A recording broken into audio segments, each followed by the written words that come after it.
Nestled in the Cornish countryside lie Camel Valley's victorious vineyards. Bob Lindo spent 20 years cultivating his award-winning wines. He's just won the UK's first ever gold medal in the International Wine Challenge, the Oscars of the wine world. Every time anybody in the English wine industry wins something, it's good for everybody, because we cooperate, we're a friendly bunch, you know, we're not trying to outdo each other the whole time. So basically we all gain. It raises the profile of English wine in general. Sales here are on the up, and they're not just toasting success in Cornwall. It's been a bumper year for British wines, awarded a record-breaking 24 medals.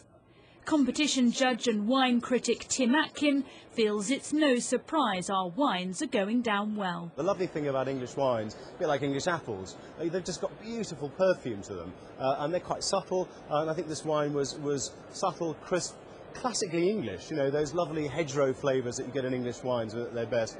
Just like a kind of beautiful autumn afternoon. As the largest importer of wines, the UK is the hub of the international wine trade. But less than 1% of the bottles we buy are British.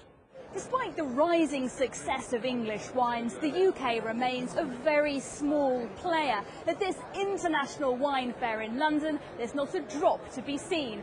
And that's because there aren't any British stalls here. There are currently 383 vineyards in the UK, and every year they produce 2.2 million bottles of wine. But that's nothing compared to France, which makes nearly 7 billion. Among them, this new cork-free champagne.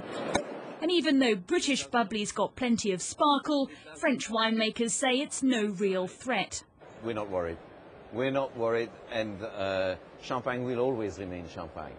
But it's, as I said, it's interesting that the English have started it. I think they have good soil here, but they probably lack a bit of sun. But the awards now prove English wines are worth the hype.